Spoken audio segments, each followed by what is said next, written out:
Good evening, workshop community. Welcome back to the workshop where we create community, find freedom, promote preparedness, and share success. It's April 9th, 2022, and this is episode 93 of the Workshop Podcast. And yes, what a good evening it has been. What a great day it has been. Got a big goofy smile on my face. I was just in a live video stream with Greg Arcade and a bunch of other people, and he was doing some country covers. Just finished up with Country Boy by Alan Jackson. Man, that man is talented. If you didn't catch his interview with Brian on the Lots Project today, you were missing out. It was good stuff. Plus, he's a Canadian. Gotta love him. So we got Letty in here. We got Martinson family. How are you guys? So tonight, as you know, I just switched it up just a little bit. I decided I wasn't quite ready to do the Prepper Library episode. So I thought, hey, let's talk about post-apocalyptic fiction. Before we do it, we'll get the announcements. Today's tool out of the way. Man, has the Telegram group been growing. And I keep beating this horse, but I love the community over there. Hey, Joseph, how are you, buddy? Just had another member come in just as I was going live tonight. So if you haven't, go by, check that out. I pinned a comment in the chat, so no excuses. Grab that comment or grab the link. Come by, join us, see if it's your cup of tea or cup of coffee. From there, we have, so for anybody who is into the alternative social media platforms and that sort of thing, if you didn't know, I am on Rumble and Odyssey as well. So if you're not a big fan of YouTube, not a big deal. Or if you are and you want to show some support, run by Odyssey, run by Rumble, subscribe over there, share the content. That would be great. And one more quick thing. A week from today, we are going to fly out, Becky and I, well, we're leaving to fly out a week from tomorrow, to Nashville. So while I'm gone, the podcast, there's a bunch of pre-recorded and a few more pre-recorded that are on their way. Going to be a little different, but the same.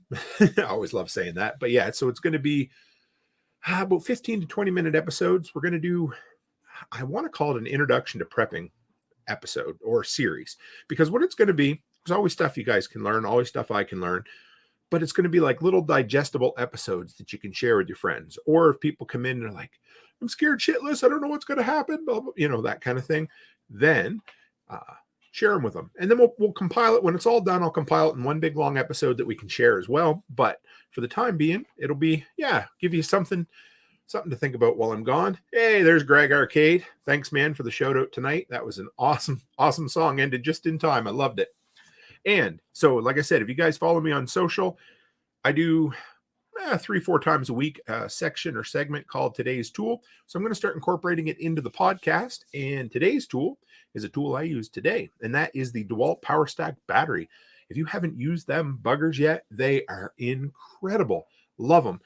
I used it all day on my impact driver, installing a new garage door, and the thing just works like a charm. So if you're interested, check them out. They really do live up to the hype. They're lighter, smaller, faster, and more powerful, with the same or better longevity than a battery that has 20%, supposed to be 20% better. So it was just, it's a great battery. Anyway, if you're looking for it, link in the description below. There's one for a 1-pack, 2-pack. And like I said, anything you pick up through Amazon helps support the content we create, and I appreciate it.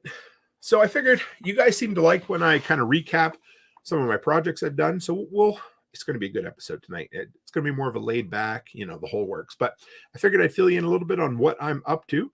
And, Quick Dub says power stacks are supposed to be better in the cold as well. And I can believe that. And you know what? So that's something that I was asked to test. And of course, it was a little too late for this year. But coming up next year with my minus 40 up here, we'll give it a go. But yeah, I'm definitely going to test them out. Something I have no shortage of is the cold. Yeah. And Joseph here, a good buddy of mine, fellow content creator. If you don't follow him, make sure you do. Yeah, the size and weight, the dude. I like the dude.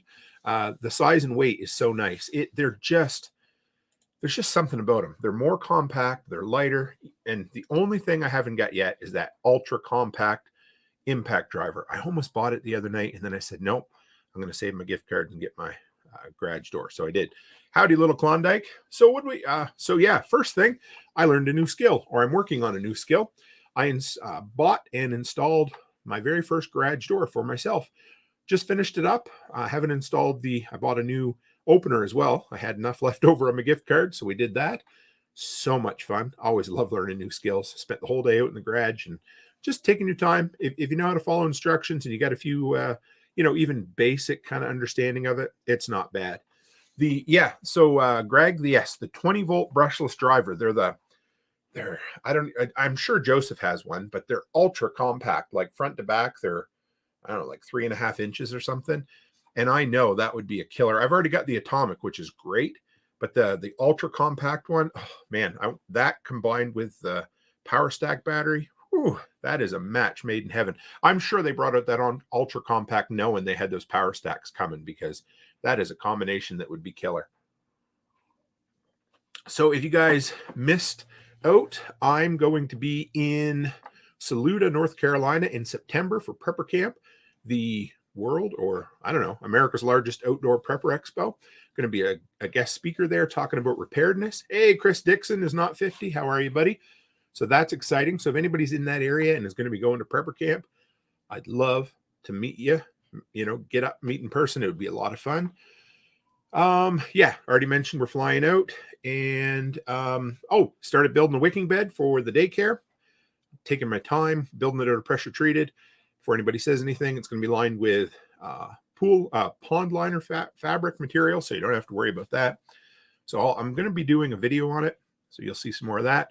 Picked up a bunch of material to build a huge honking deck, 16 by 24, because the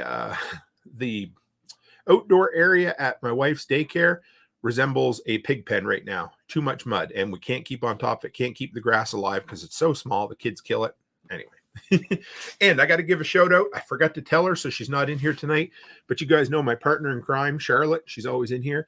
Well, she's been working her little ass off babysitting. She is making as much money babysitting as some people make in a minimum wage full-time job. So I am ultra proud of her. She's such a hard worker. Got a bunch of content to get done up this week for you guys. I'm excited for that. We got a few videos coming up. A couple generator videos, a couple of Dewalt videos, and 5 or 6 podcasts to record for you. And a really cool thing that really has not much to do with anything, but I'm sure you guys will like it. We're getting fiber optic here in town. They're getting ready next month. We're on the list. We're already set up. So 10 times faster internet. Not that I have any issues now, but if any of you guys have any suggestions for other cool things I can do with even faster internet, we won't go there. But anyway, send them along my way. And like I said, if you guys didn't catch Greg Arcade's interview today with Brian from the Lots Project, it was awesome. Fellow Canadian, love him. His album just came out today. So if you're interested, give him a like, pick up the album. You can get it digitally. He's so good. GDR the Maker, how are you? Said, I love my Ridgets, cheap and cheerful. And LSA, haven't had to use it yet, but it's there even when. Yeah, it's funny. So Ridget, I guess I could be wrong about this, but in Canada, it's only available at Home Depot. In the States, I guess it's available a little bit more. Of course, Home Depot, the only one is really close, is an hour and a half away. So I don't mind it, but it is what it is. That's why I've never really gotten into it. Dave says, congrats on the gigabit. Yeah, I'm excited. Chris says, that's awesome. We've been on the list for 8 years and nothing yet. So the cool thing about this fiber optic is it is a local company. They've been kicking ass and taking names, just trying to take all the business away from TELUS. I love seeing local companies get up and do it. So yeah, it's going to be a big deal. I'm glad other people are excited. I thought I'd be the only one, but when Becky told me, I'm like, okay, we need to look into it. The price is like equal. There's no cap on data usage. There's no throttling after a certain point. And they're going to come in and put a new Wi-Fi network in. We've just had shit internet for a long time, and it's just awful. Like I can sit right next to the router basically and just constantly getting dropped. So, all right. So I know why you guys came tonight, or at least I know some of you did.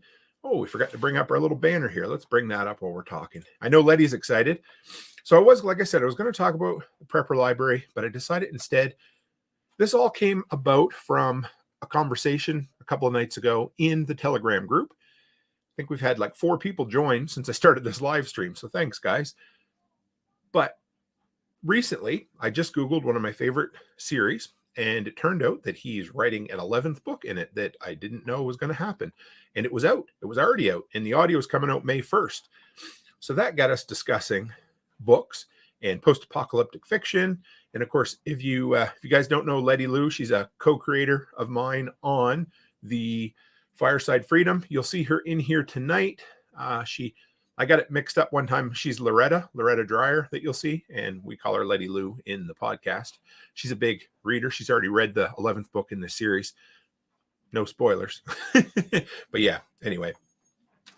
So we're going to talk tonight about post-apocalyptic fiction. I got 5. I didn't label it 5 tonight. I don't know why. I got one dud that I actually turned off.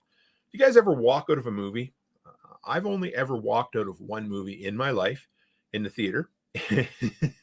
And you'll probably laugh when I tell you, but it was Dude, Where's My Car? We nicknamed it Dude, Where's My Refund? Because it was a total steaming pile of horse shit. So I've gotten a lot more discriminatory over the years with my watching. And if I'm bored with something or don't like it, I turn it off. Theater's a different thing. But so there's one series in here that I got a book and a half in and called her quits on. So we'll talk about that toward the end. I usually leave that for the second to last. All right. So the first series we're going to talk about. So, okay. First off, these aren't in any order per se, but Biodome. Yes, Biodome. I believe you, Klondike. I was never a Pauly Shore fan. I never got his appeal. Never liked that movie. So yeah, good one. I'm glad you walked out on that one. Yeah. So these aren't in any particular order, but I will say the first one is my absolute favorite, and Letty will know what it's going to be before we even start here. But it is the Going Home series. So what I'm going to do is oh yeah, hang on. While we're doing this, got to bring these up. I'm going to share my screen with you guys. Share screen, go there. So at least you can see. There. Okay. How's that? So this is the first series. And oh yeah, now how are we going to do this, Tim? We're going to try to do everything all at once. Sorry, guys. There. Okay. So I love this series. I'm going to tell you the author. And then, oh, Chris says they walked out of Biodome and 8mm. Yeah, 8mm was quite the movie. Letty says she called it quits on 299 Days. We'll talk about that series after. So this is the first series, written by A. American. That's short for Angry American, which is kind of cool. I love that name.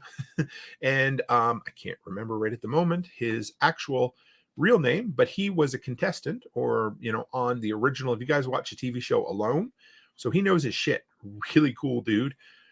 Did some research on him because I think I'm going to try to approach him and see if we can get him on the show. This is great. Yeah. So, okay. Rational Anarchist says, strangely enough, I'm re-listening to the Going Home series. I'm on Home Invasion. So Rational, I'm right now re-listening to, let me bring it up here and I'll tell you which book I'm on.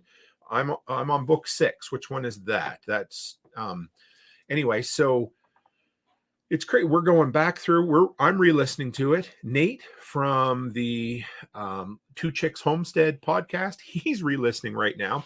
So I might as well throw this out here. Letty's been talking about it. I would love to do a book club for this series. So what I was thinking was we could call it the Workshop Bookshop.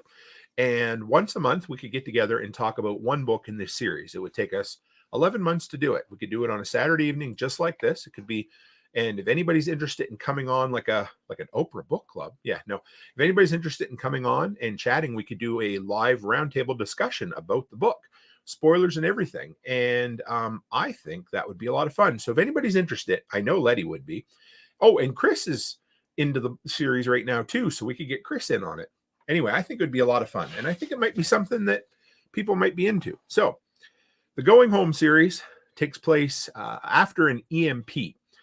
Probably a false flag event. I'm gonna summarize probably the first book. I won't do any spoilers, but I'll tell you where it's set and that kind of stuff. But it takes place in Florida, and main characters are Morgan, Thad, Jessica, and Sarge.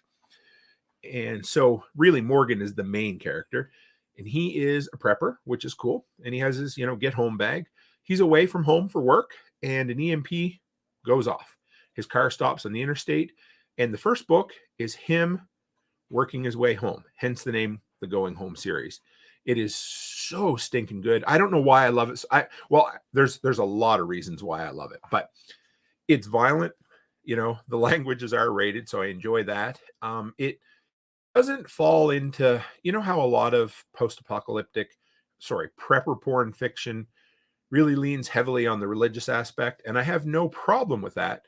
It just sometimes really takes me out of the story. I don't know why, but anyway, this one, there's really none of that, so I enjoy it. But so yeah, it takes place with him on the road, dealing with all the hooligans that he has to, and it as he's going along, he meets up with the two main characters, Thad, big feller, just a heart of gold, who's trying to get home to his family, a truck driver, and Jessica. She was a college student who really didn't know a whole hell of a lot about anything, and she just wants to get back to her family.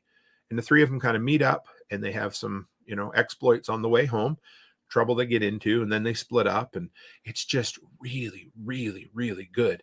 He is just, GDR says, I'm going to have to ask Greg why he's been keeping your show to himself. How have I never found you yet? Hey, that's all right. And GDR, if you're Canadian, give me a thumbs up. I'm not sure if you are, but it's so great.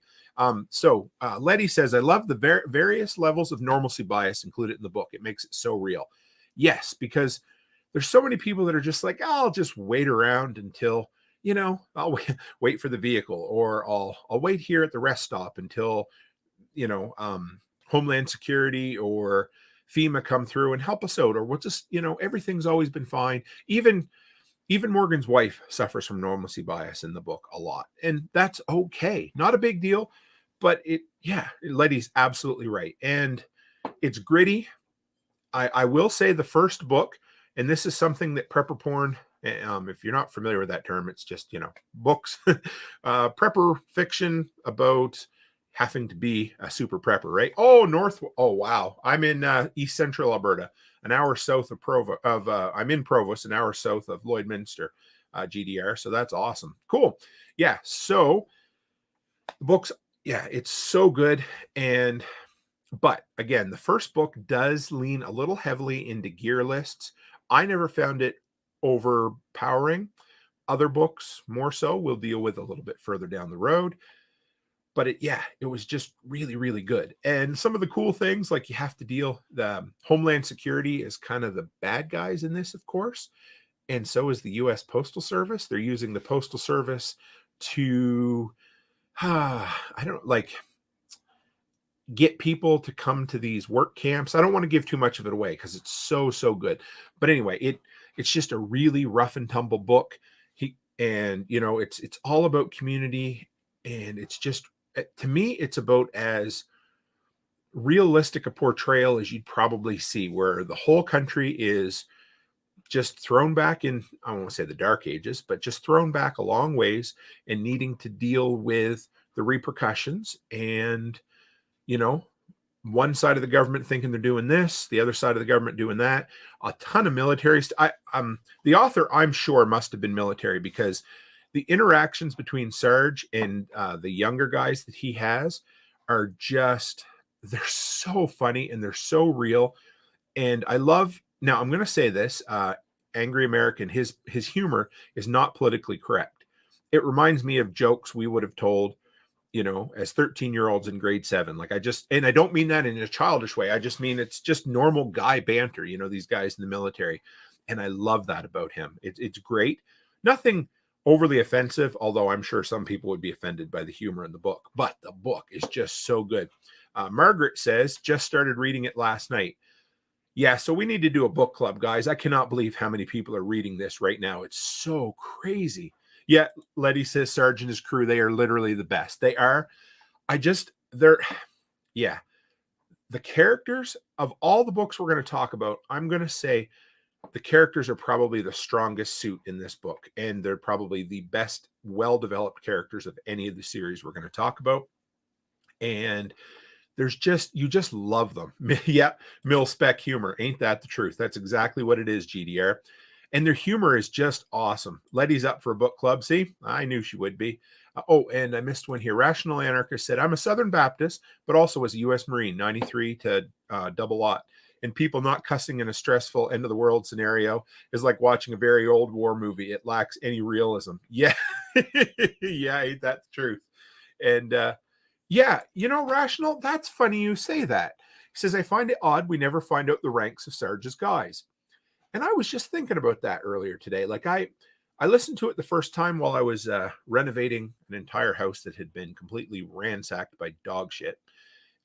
And I loved it. But I always find my first time through, I kind of get the themes of the book. And then the second time through, it's all about description and details and how much. But yeah, you're right. You never do. You have their names, but as far as their ranks, I don't know. Maybe it just wasn't pertinent, or maybe we will find out. Letty might know. She's already read book 11.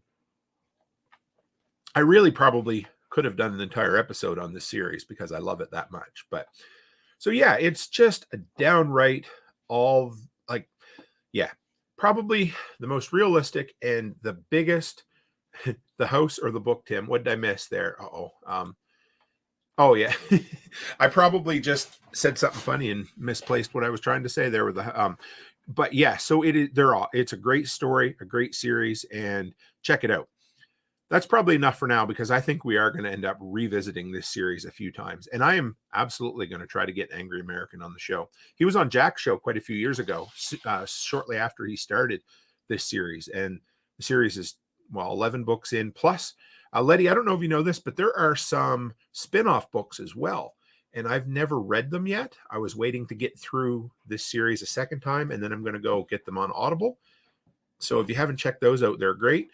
And book 11 just came out, and book 12, he is currently writing. I just seen on Instagram, he was sitting there. Hey, James, how are you?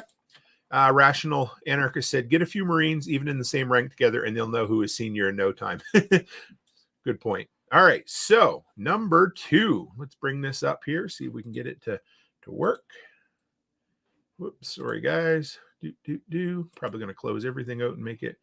There we are. So this one, if you guys haven't read this series, it's not bad. Okay, so the lady who writes it, I believe her first name's Lisa, but I might be wrong, but her pen name here is LL Akers.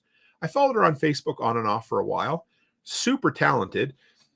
When the books came out, there's always a long gap, like 2 or 3 years between books. And yeah, it's a female-centered protagonist, kind of. It's more maybe 50-50 male and female. It's really great. Chris Dixon says he doesn't have enough credits for Audible. Maybe we'll have to do some Audible credit giveaways or something. That would be a lot of fun. So this book is, all right, hang on here. We'll get in the right spot. Again, it is not an EMP, but a cyber attack on the power grid. So again, a nationwide power outage and needs to be dealt with, but it's not an EMP, or at least it's not explained like that. So very similar to Going Home in that sense, but a little bit different, just a little different spin on it, like I said. And it's called Fight Like a Man because, like I said, the main lady who wrote it, she's writing about a lady, and she basically has to look after herself on the road again. And as you'll see, most prepper porn at some point involves the protagonist being a long ways from home and needing to fight their way back using just the preps they have and what they can scavenge along the way. Not a big deal at all. This series is definitely a notch down from Going Home. It's shorter. There's only 4 books in the series. The first 3 are pretty damn good. And then the 4th one, and I find this happens in a lot of series that I get turned off on. The 4th book really, it has to do with relatives of the main characters. And it has to do with nuclear fallout because there's a local nuclear strike, and it's called Wait Like a Stone. And of course, if anybody is a Chris Cornell fan, that is an allusion, or talking about the Audioslave song, I'll Wait for You Like a Stone, because they have to be in a fallout shelter and they just have to sit around and just exist for quite a while. And I'm a big fan of movies that take place in one small place with just a few people, but the book just didn't quite do it for me, and I never quite finished it yet. So I might be done with the series if there's another one that comes out. It's not bad. It's PG-13 kind of ish. So, it's like Like they'll say things like the shoot hit the fan or whatever, it's not bad. And it's totally okay. So the main characters are Grayson, that's the husband, wife and mom, Olivia, daughter, Gracie, and Rowan, of course, his name is Grayson. So I think it's a play on the idea of being a gray man, just staying below the surface, not being noticed by people, that kind of stuff. So dad is a prepper and he's always looking out for his girls. Daughter Gracie is away at college, and the dad stashed away quite a well put together bug out bag, get home bag in her car that she didn't really know about. Give her a note after he left her at college and said, if you ever need it, here it is. So she waits out at college for a while and eventually says, I gotta, stake out on my own and work my way home. And of course, you can imagine some of the situations that the poor ladies end up in. And the mother is away with her two sisters, a long way away on like a girls' weekend or whatever. And again, she learned a lot from her hubby, but she has to stand on her own. And so this is kind of the twist. Whereas going home was the guy's out on the road and he has to get back to his family. In SHTF, I call it the Fight Like a Man series. The hubby's at home and doesn't know. He has no information. He's like, well, can I, where's my family? And I don't know how to get to them. And the women have to make their way back to the hubby. And it's kind of cool. I enjoyed it. It's not a bad series. It's a lot shorter. I want to say, I've read prepper porn and post-apocalyptic fiction for a lot of years, but I really got into it 2 years ago. And Little Klondike said they've read this one. What did you think? So I would say maybe 3 years ago, actually, I started. And this was the first series I read.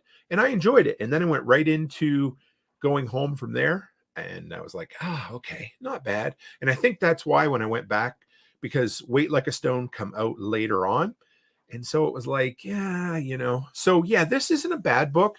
It's definitely above some of the free stuff that I've attempted to listen to on Audible. That's one thing I like now. If anybody can remember what the name of it is, I want to say it's Audible Unlimited, but I'm not really sure. But with your Audible subscription now, you get access to a whole bunch of free Audible books. And I've actually listened to a bunch on there, and some have been good, some have been bad. And we'll do a whole episode on that down the road. But so Rational Anarchist says, I have a rule on Audible. They must be nearly 10 hours long for me to spend a credit on them. I feel you there. I almost feel like I'm wasting my money because credits aren't cheap. Now, I'm not sure what they are in the States, but they're $15 in Canada. And, that's still cheaper than buying the audiobook, like off the shelf.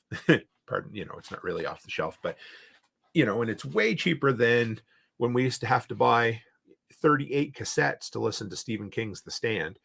But yeah, I get you. I try not to spend my credits on something I don't have to, but I have been going through the free ones quite a bit. And so like for the last 3 or 4 months, I didn't use a credit. So I have 5 credits saved up.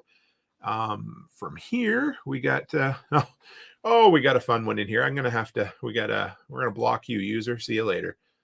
Yep, they're gone. Yeah, pretty sure Rational Anarchist said, pretty sure it's Audible Unlimited. Yeah, and it's a great little add-on that I've enjoyed. But yeah, so the SHTF Fight Like a Man series, it's definitely a notch down from the Going Home series. All right, so the next one we have, this one's really cool. Go away, perv. Yes, you're right, Rational. So if anybody has read this one, this is the most different of all the book series in my list tonight. And I loved this book. Kerry Brown, good buddy of mine, he's been on the show. He was on the after party with us one time, just an all-around hardworking guy from Tennessee.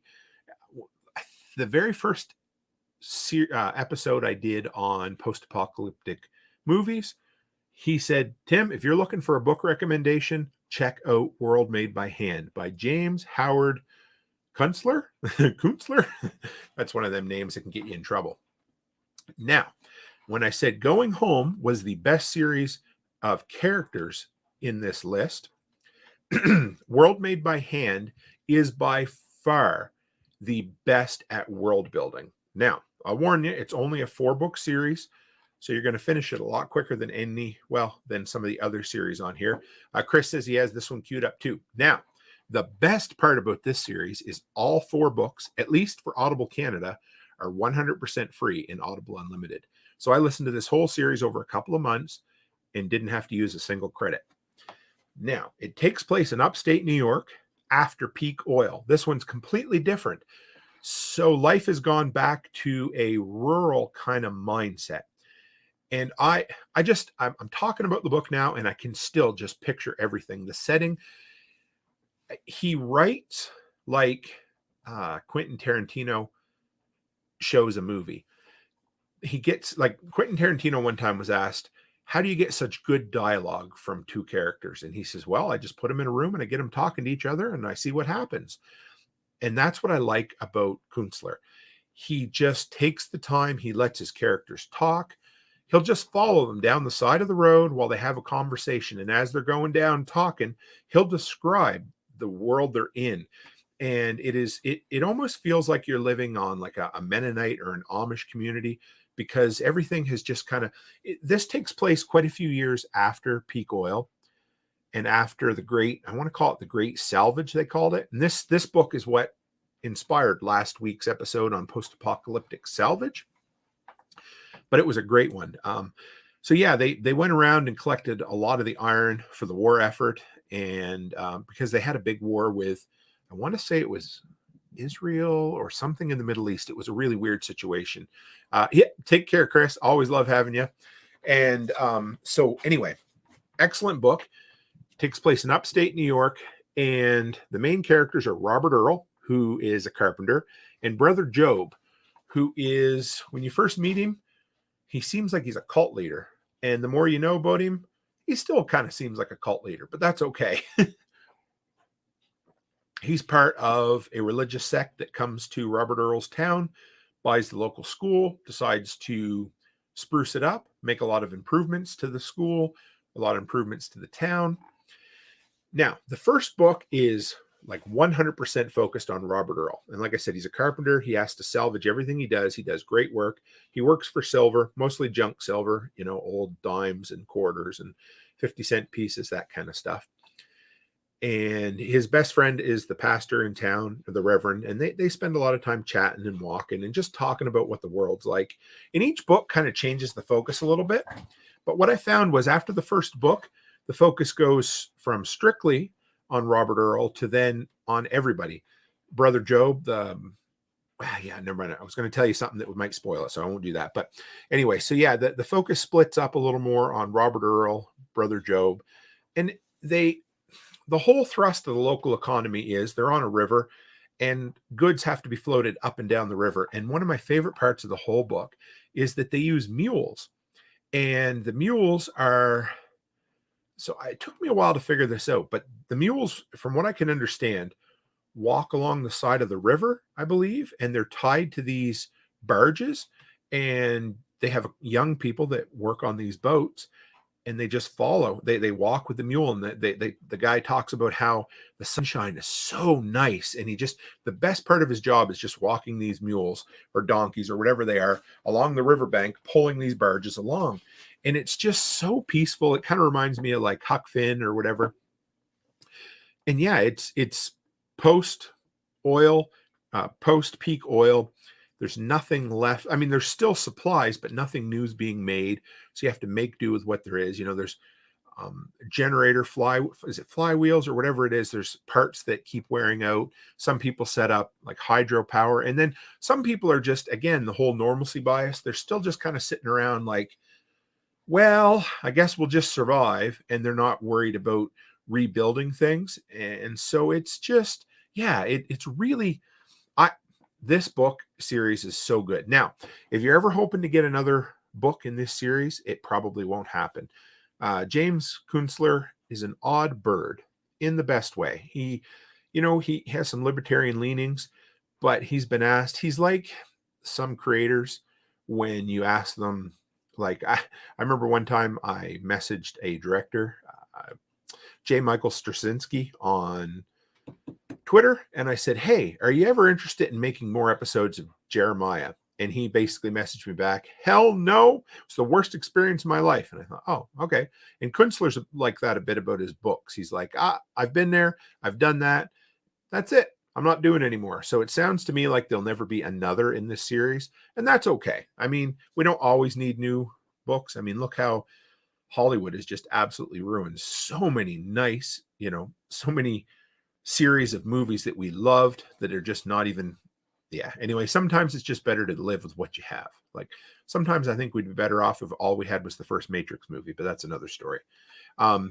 Letty says, I remember learning that about the early days of the early canal. Same type of thing. She said how the mules, horses, oxen, etc. pulled the boats and barges. And GDR says mule skinners ran barges on the rivers and canals for hundreds of years. Mules, oxen, draft horses have all supplied the motivation. I love that. Yes, really. Yeah. There was something so just, I don't know. They take the time, like they talk about how they rebuild a newspaper. One guy wants to put together a softball team. Like there's a lot of violence in this. Oh, something else to mention. There is some magic. I don't even know if I'd call it magic, but supernatural in this. There's definitely a supernatural element to the series, but not to the point where it's like, say, like the Dark Tower series with Stephen King. So you don't have to worry about that. I mean, if you're not into that kind of thing, but it's not that bad. I enjoyed it, and definitely take your time. I wanted more. I really, really wanted more. Like there's just as I'm telling you about this, I just remember so many cool stories, like where Robert's girlfriend has a run-in with a bear, and it just, the way Kunstler writes, it just puts you right in the story. Rational has some suggestions here. Alas, Babylon. I think I've read that. On the Beach was really good, really dark. Lucifer's Hammer, Lights Out are my favorite standalone novel. And I said Lights Out, unfortunately, isn't available on Audible. Oh, okay. I've seen that a few times and wondered. I couldn't find it. Sounds interesting. The idea of skipping the collapse and picking up a little later. That's kind of what I like. It's like, here's another one. If you haven't gone back, I did a series on most rewatchable 90s post-apocalyptic shows. And Jeremiah it's definitely dated now, and it's kind of weird, but it takes place 15 years after the big death. So I like that. Anybody under the age of 13 survived, anybody over 13 died, and they tell the story of these kids who grew up without parents and how they had to put the world back together. So yeah, it's really neat. But this World Made by Hand, holy cow. If you haven't read it, take a minute and do it. Okay, so the next one. Now, this is the one that Letty said she wasn't super keen on, and I understand why. I like it. 299 Days, written by Glenn Tate. He is the co-host of Prepping 2.0 podcast. He is an original admin for the Survival Podcast the Survival Podcast forum. Just an all-around really cool guy. Had an awful run-in with COVID this year, like to the point where his wife didn't necessarily know how well he was going to do. And I mean, he lives the life. He just moved to Montana from Washington State 2 years ago to get out of the liberal city, or the liberal state. And just a really, really cool guy. He's been on the Survival Podcast a bunch of times. Super intelligent. Anyway, so that's about the author if you haven't read these books. Now, it's a 10-book series. It talks about Grant Matson, who's a lawyer and who is as unprepared as you're going to find. He is the anti-prepper. And yes, so this is, Rational. This is one of my things here. Rational says, I enjoyed 299 Days, mostly because it seemed a little more realistic and less dramatic in how things happened. And that is probably, this book series is probably the one that I related to the most. So Grant, the main character, goes from completely unprepared. Now, one thing is he has a non-supportive spouse. It's not that his wife doesn't love him. She just doesn't really get the whole prepping thing. And he hides a lot of it because I think he's a bit ashamed, and he takes it upon himself to do tactical training and to stock up a cabin. He spends a lot of years. He just kind of feels like it's kind of like the Noah and the Ark story. And Freedom Media Corps has enjoyed the Tate series. It's not bad. It is slower, less dramatic, like you guys said. Bonnie says Glenn is a horrible writer. It's difficult to believe that he's an attorney. He really needed an editor. The grammar mistakes were like that. Yeah. So yes, that was something else I noticed. I forgot to put in my notes that there were some people, and it was probably self-edited. I don't know. But the book overall, the tone of the book, the concept of the book, some of the characters, they weren't bad. I loved the Underground podcast, how they were burning them on CDs and passing them around. I loved kind of the guerrilla warfare of the guy that would go out at night and spray paint. This one was dealing with financial collapse. As far as all of the characters, I would say I relate to Grant the most. I really enjoyed his transformation from unprepared to prepared. I like their cottage community. Like it's not a gated community, but it's easily defendable. There's a lot of military stuff in it. It is much slower. It's a slow burn, and it is okay. So what didn't I like about 299 days? Again, and you guys will say, well, it's just because you're an atheist, Tim, or whatever. It doesn't matter. But there's a lot of religious content in it, like kind of to the point that there's that what is it, Duex Motion, or the hand of God anyway, is kind of there pushing all the time. That there's like this unspoken, it's not real clear where it is, but yeah, there's that. And then the other part was how preachy 299 days is. That's the downside to it. Okay.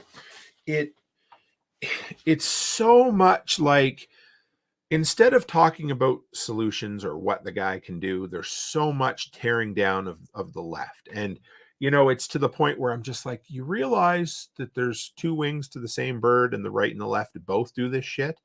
And like the entire collapse is based on the left. And I understand, like I love to shit on the left like the rest of them, but it just gets a little tiresome in this series after a while. I enjoy it. There's a lot to this series to like.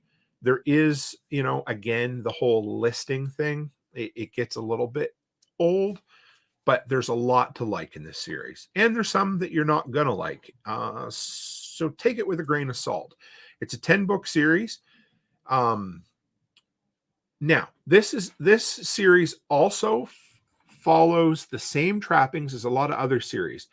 Now, I don't know this for sure, and I could absolutely be wrong, and I hope I don't get a slap for it, but I'm guessing this was originally supposed to be a 9-book series, because it really ends up no, I'm not, Letty, but we can talk about it.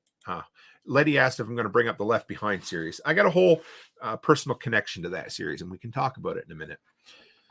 So the book series really ends at book 9, but it's a 10-book series, or at least it's sold as a 10-book series. And the 10th book is called 43 Kernels. And it really is basically a collection of short stories put together based around the happenings in 299 days. Yeah, it's not, I didn't like it. I didn't finish it. So to me, the series is 9 books. Hey, John Palmer, nice to have you. And I left it at that. So yeah, it is what it is. A lot of violence, a little bit of swearing, but again, it's mostly, if I remember, and if somebody else can tell me, I think there's a lot of those made up swear words in this, but I can't remember for sure. So Freedom Media Corp says, editing is expensive, about 5 to 6 cents a word. My first book was $3,000. Holy shit. Wow, that's crazy. Bonnie Blue says, I hate prepper books that push bad theology. I finally had to stop reading Mark Goodwin for that reason. What does Mark Goodwin write? I'm not familiar with that author. And yeah, I just honestly, it is what it is. And I understand if theology is a part of your life, great. I enjoy prepper porn that just doesn't have a supernatural aspect to it. That's why I was surprised that I enjoyed World Made by Hand, because World Made by Hand was great. Yep, Rational Anarchist. The Stand was my first one too, and it is my first love. I'm going to do standalone books another night. But yes, I love The Stand. I'm a Stephen King fanboy, even though, whatever. We talked about this, I think we did, in the fireside one night, but you can definitely separate the artist. No, it was in the after party last week. You can separate the artist from the art, and that's okay. but I love The Stand. And I read most all of Stephen King's new stuff. So Letty wants to take a left turn and talk about Left Behind. So for those of you who don't know or do know, I did a 4-year university bachelor's degree training to be an evangelical pastor. And during those 4 years, it was 99 to 2003. It was the heyday of Left Behind. And I never read a single book of it. I watched the movies. Everybody was bragging about them. I was sick to my stomach even thinking about them. I had no interest in it. And I'm sure they're okay. They weren't my shtick. I've shared with you guys before, growing up, I went to, not a horribly strict church, but we watched a lot of these movies that were called A Thief in the Night. If anybody's seen them, they're super cheesy, but they literally scared the shit out of me as a kid. I was like 5 to 10. So they're basically like, yeah, if you're going to wake up someday and your mom and dad are going to disappear. And the movies were awful. Yeah. And so I think that fear is what got me into prepping and a whole bunch of other stuff. But yeah, so I haven't read Left Behind. I just can't do it. Yeah, so, geez, you guys this is great.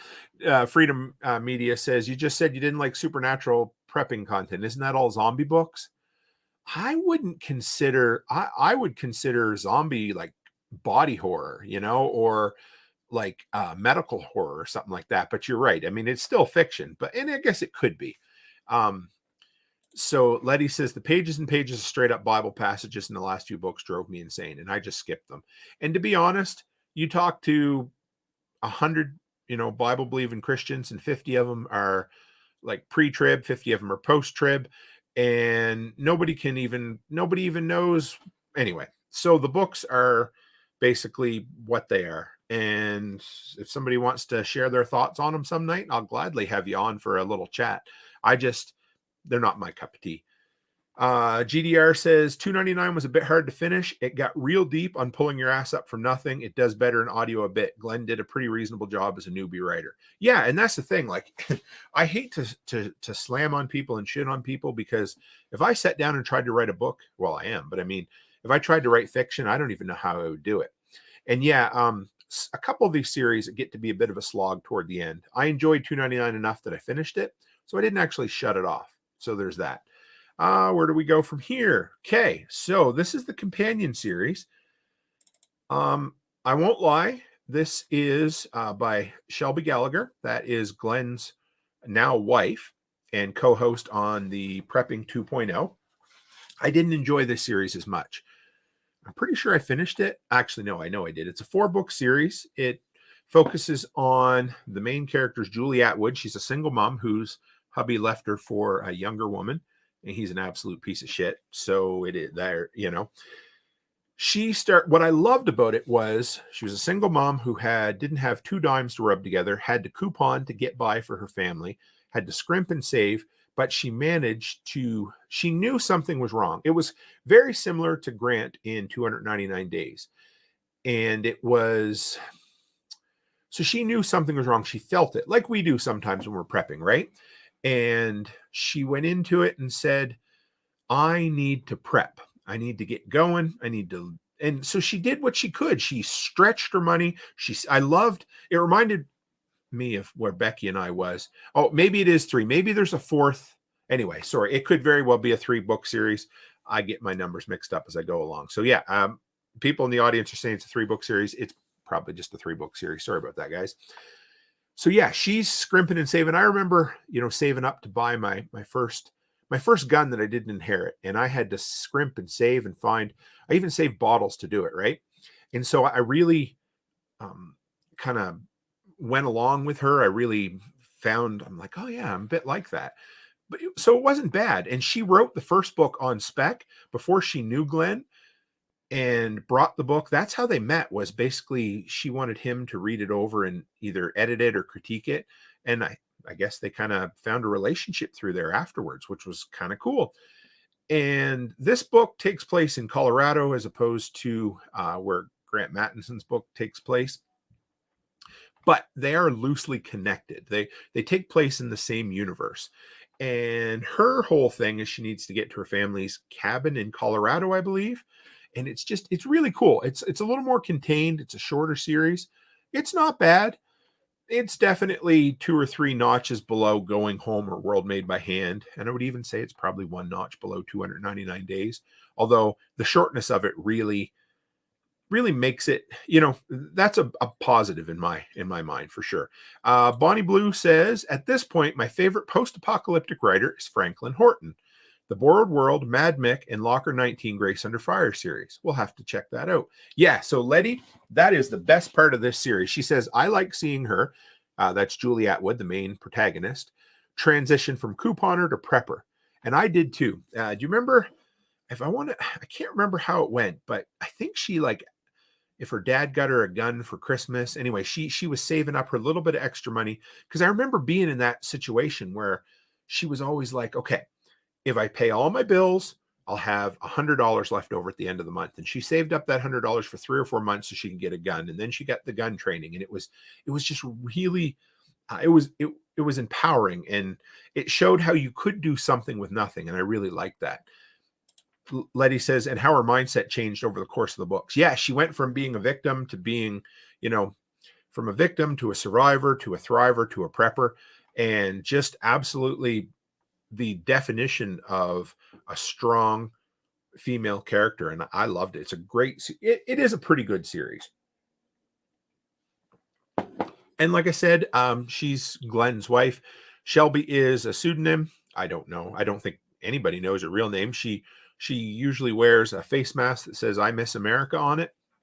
She's a pretty neat character. I like following her on Facebook, and yeah, it's enjoyable. And I hate to, that's why I'm here. I'm critiquing media, but I'm going to be the first one to say that I couldn't write a quarter as good as some of these guys. So, okay. Now that is the five that I really liked or I enjoyed.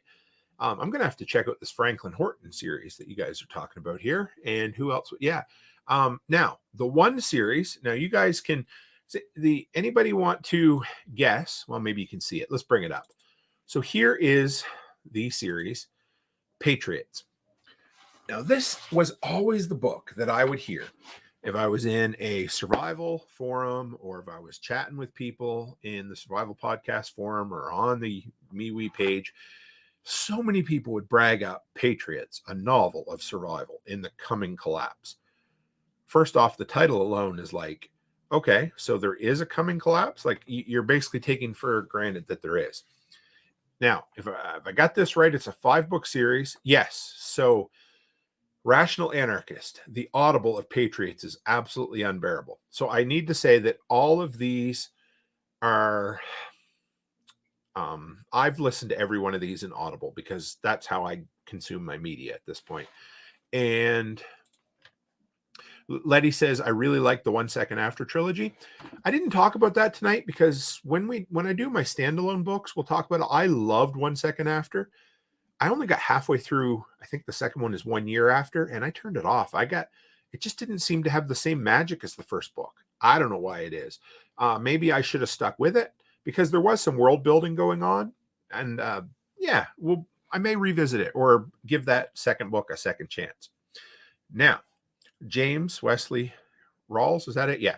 Rolls, I don't know how you pronounce it. Anyway, so I can see how some people would like this, but to be honest, I think it would be the tactical kind of guys that hang out at the Army surplus stores on the weekends and telling war stories that never happened. And if that's you, I'm sorry, I didn't mean anything by it. But the book series is, so what did I like about it? Well, it was a really neat take on the MAG groups, the mutual assistant groups. And these guys got together in college. They became preppers.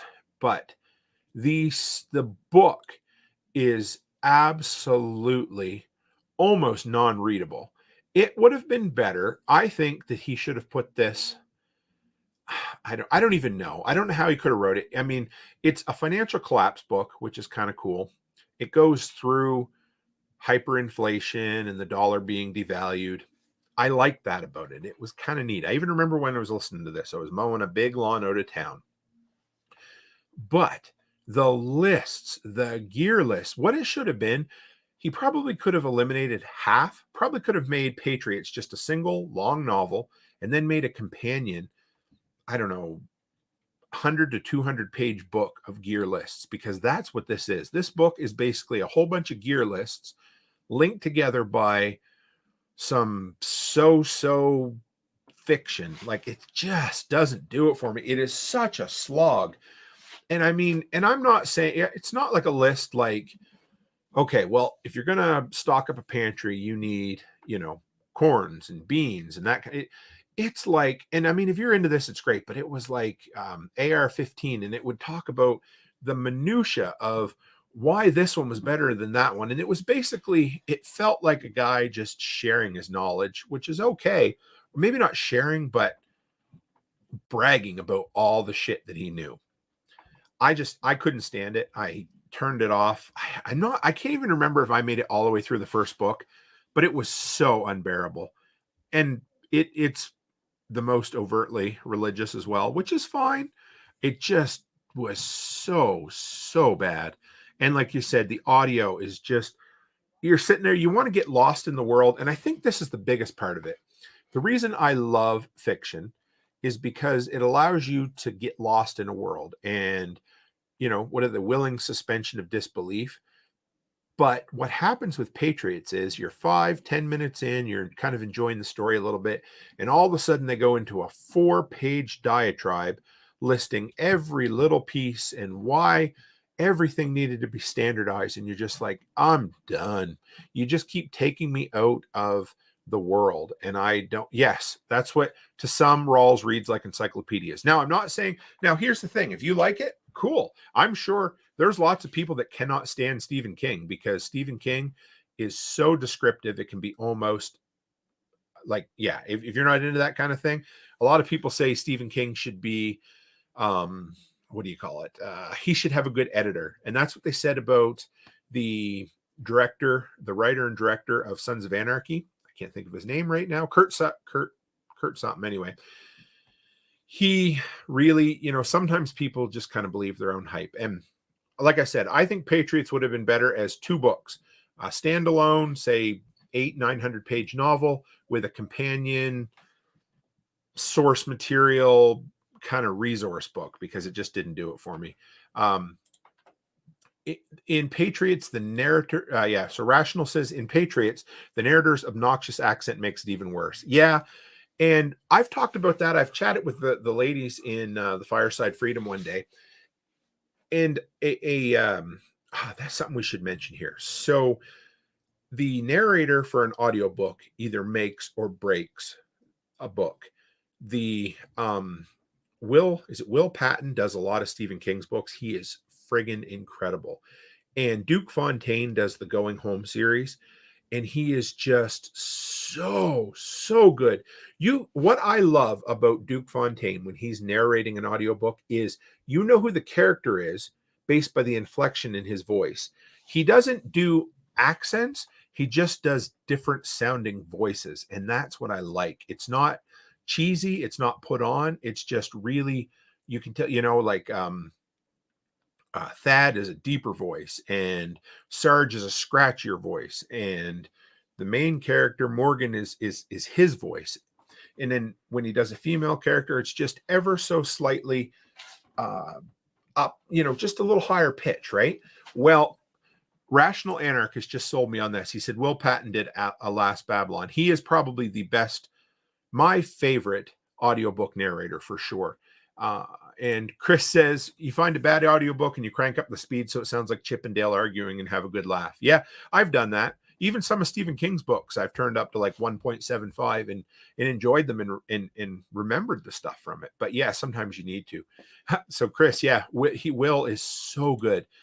What was the one? Mr. Carrington's Phone, I believe it was a short story. It was one of the best short stories Stephen King wrote. And you could just, everything about it, you can tell he just does his homework and his research, and he embodies every single character. We could probably do an entire show on audiobook narrators. That's really funny.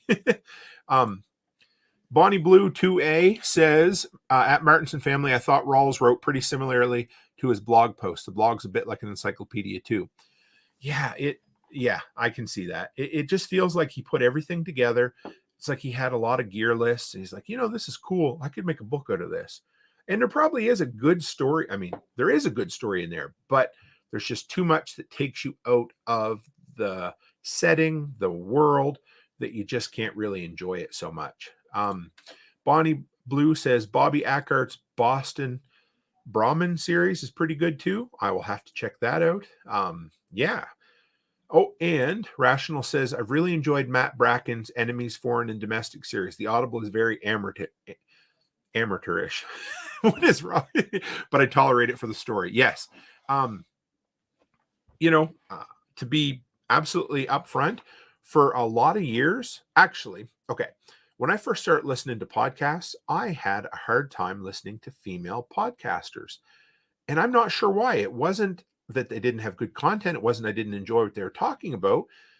But I think it took me a few years for my brain to get used to listening to, I don't know, like I just the higher pitched or the different sound.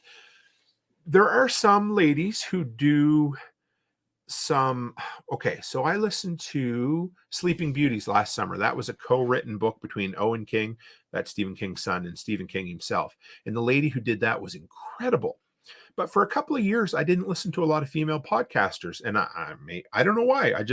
But now I listen to tons. But it's all about the sound. If the person's voice kind of resonates with your ears, I know, right, Letty? I'm a dick. And I'm just being absolutely 100% transparent here. And it had absolutely nothing to do with Letty's just busting my balls here, guys. But I wanted to share that. So does anybody else ever have problems listening to certain narrators or certain voice types? Because I've always had an issue with sounds anyway, but yeah. But now, I listen to Amy, I listen to Nicole, listen to Letty, but it just took me a while. And I think it's because all the audiobooks I listened to growing up were basically Stephen King audiobooks, and they were mostly done by, 3 or 4 male narrators. And it took a while for my brain to change, I guess. I don't know. Yes. And, Freedom Media Corps says, sometimes King is so long-winded, I can only go through it in audiobook. Doom McKee. Yeah, Doom McKee was a slog. I did finish it, and it was just okay, but it was not. Yeah, there's Stephen King's books. I would say he's gone through a renaissance, though, and basically anything he's written in the last 10 years has been just about gold. I love his recent stuff. Right back to the one about JFK. He written some of those hard-boiled, what do they call them? Hard-boiled crime fiction books. Those are incredible too. What else have I read? Oh, the entire Mr. Mercedes 3-4 part series, depending on how you want to look at it. Those are incredible. I just read was it The Institute last summer? Billy Summers made me cry. I don't think I've ever cried for an audiobook before, but I'm driving along and I'm like, oh my God, it's so good. It was such a good book. And yeah, even the ending was good, but we won't go into that. And Letty says, you're not the only one who said that about women. And she said, Jack Spirko's voice drove me insane for the longest time. Here's something else. And now, of course, in the day of live streaming, it's not a big deal. But I grew up listening to AM radio, AM talk radio. And I love talk radio. And of course, I would spend years listening to these guys and never, you picture somebody like, so I listened to Jack for years before I even knew what he looked like. And you have a picture in your mind. And then when you finally see him, you're like, well, shit, that's not who I pictured. And that was the way with Tom Young from Talk of the Town in St. John, New Brunswick, the local talk radio they had there. I pictured him for years, and I seen the picture. I was like, oh, he has a face for radio. God rest his soul. He's passed away since, but he was probably my inspiration for why I love podcasting so much. Rational Anarchist said, I'm a Mississippi boy. I've had a hard time with certain strong Yankee accents, especially a man with a higher voice. A deeper voice can make it more bearable. Yes. Freedom Media Corps says, whiny, high-pitched, I can't handle. And yeah, I think that the whiny, high-pitched is that's my big thing for sure. And Chris says, I probably miss out on a lot of great content because if I can't listen to your voice, I'm out. Yes. And us funny Canadians. Yeah, I knew you asshole. I knew he was going to say it. He goes, those Eastern Canadian guys are tough to bear. No do to boot it. Mine's definitely mellowed out a little bit. But Freedom Media Corps says, love the pace and speed of Pet Sematary. Ooh, that coffee is cold. Yeah, so Pet Cemetery is probably, it's right up there with my favorite books from Stephen King. That one, Firestarter's another one that I absolutely love. And there's a series, that one's coming out in the new movie soon too. But Pet Cemetery, if you are a mom or a dad, if you have kids, that is a heartbreaking book. In Freedom Media Corps, November 23rd, 1963 is so good. I love that. That's the JFK book. It's a time travel book, guys. If you're not into time travel, it's still really good.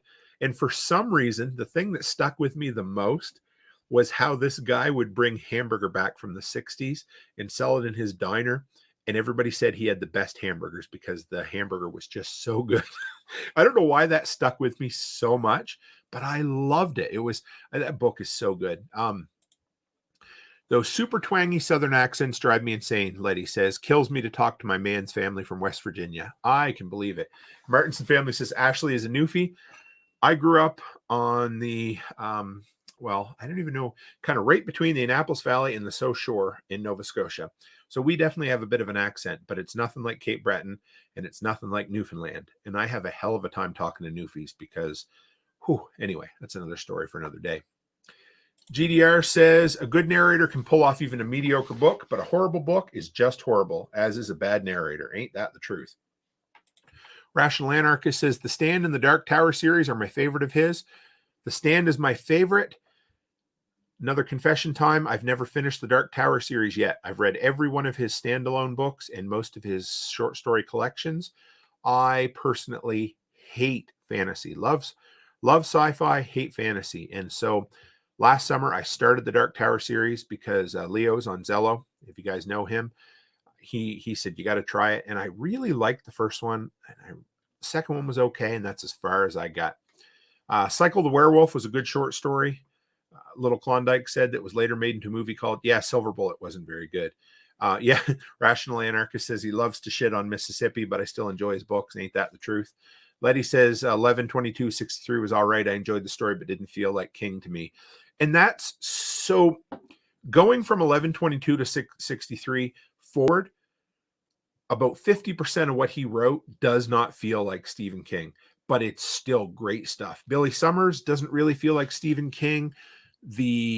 What else is there? Like I said, the one that takes place at a fair, I can't think of that one right now.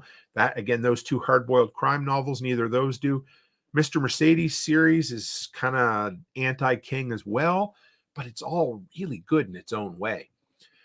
Margaret Oliver says, I love talk radio until my favorite host was gunned down by skinheads in his drive. Holy shit. There's got to be a story behind that. If you can share a link, I would love to hear about that. And Little Klondike says, want to talk about accents. I'm from South Louisiana.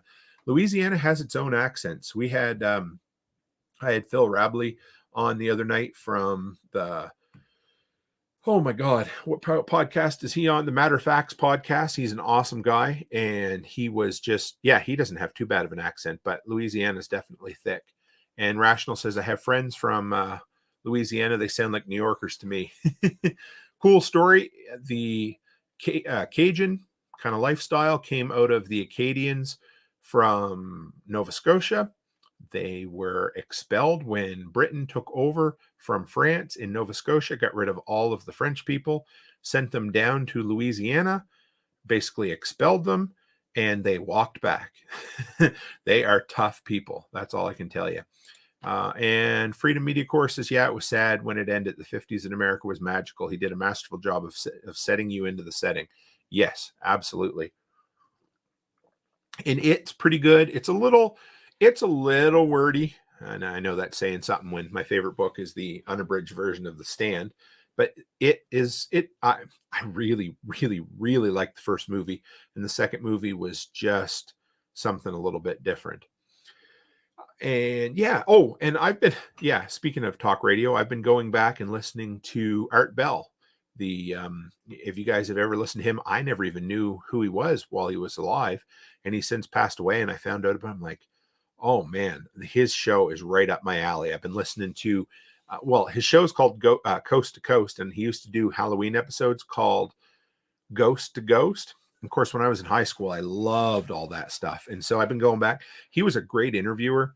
He just always got on the side of the people he was listening to. His intro is fire. I'm going to redo my intro a little bit and kind of use him as a bit of inspiration. But I love listening to just talented people, and he was absolutely talented. He lived till he was 72, so he had a good life, but he was still seemed like he had lots left in him. Freedom Media Corps says Salem's Lot, my favorite vampire stories ever. To this day, if I wake up with anything scratching at the window, I about wet the bed. Salem's Lot is great. And if I remember, I'm pretty sure they're working on a new series about that right now. But I'm definitely excited for Firestarter. James says, Tim, aren't you in the eastern part of the U.S., Pennsylvania? I am not. I am in east central Alberta, Canada, the prairies, the frozen tundra. It is just, it's cold up here. It's a great place. It's as close to Texas as you're going to get in Canada, which ain't saying much. Margaret Oliver says, Coast to Coast has been a winner for years. And GDR says, Art Bell took me through a lot of long night runs when I was trucking. And so I can, you know what? So I've been finding a bunch on YouTube right now. That's the best place to get them. A lot of people, smaller creators just share some of his stuff. So I don't know where the copyright lies in it, but his shows are great. They even have the music in them, which, whatever. But I love the Ghost to Ghost is incredible. He lets people tell a story, and he believes everybody. He is an absolute fervent believer of who is on the show at that moment. So I don't know. I really enjoy it. James, I will, if you follow me, I don't know which social platform, but I will see what I can find, and I will try to link some, or I will try to throw some into the description of this show for you. And Rational Anarchist said, working night shift. I've always wondered if you have beloved, I think, believe. Yeah. So this is my thought on Art Bell, right? It says, working night shift. I always wondered if he believed any of that shit he was talking to people about, Twilight Zone level stuff. And I wonder that too. And of course, there's no way to know for sure.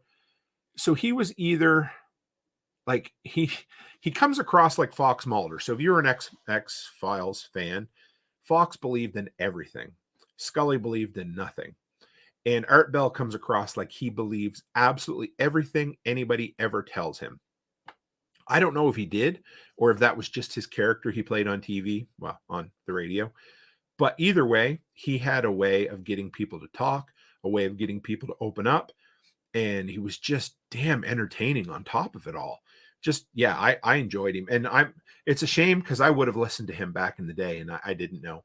But don't worry about that, James. We talk to so many people online here, it's hard to remember, right? But so I don't know. I wonder that about Art, because you can't believe everything. But he had everybody on there. He had a prepper on there the other night I was listening to from 97. So it was, just after the advent of the internet. And this guy was from Montana. Hey, Chicken Hockey says, I love X-Files. I love X-Files. And I love nostalgia. There's something about the old times. Yeah. The time traveler stuff. Yeah. I was just crazy for the time traveler stuff. Margaret says, have a good night, Rational Anarchist. It was so good to have you in here tonight. But I don't know. It would just be cool. It would have been nice to pick his brain, but I'm sure he wouldn't have told us, but it would have been cool to know if he really did believe all that stuff. But it's fun. I enjoy going back through. I like listening to it. And like I said, I was always into that kind of stuff in high school. It was always very, very enjoyable. James says, I used to work the overnight shift in a body shop. I listened to Coast every night. Such nostalgia.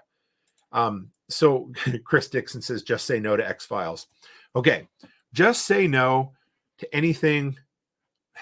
So let's say the first 7 seasons of the X-Files was great up until the first movie or the next season afterwards. And then all of a sudden they replaced basically the 2 main characters.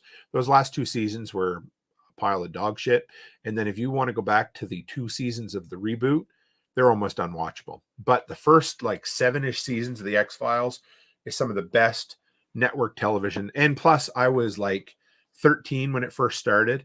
And I loved the X-Files because I was right into that. I remember I've told the story a few times. I used to buy these. I got to try to find them online. There were these conspiracy magazines that dealt with spontaneous human combustion, alien abduction. And I don't know if I even believed it, but I just found the stuff so intriguing.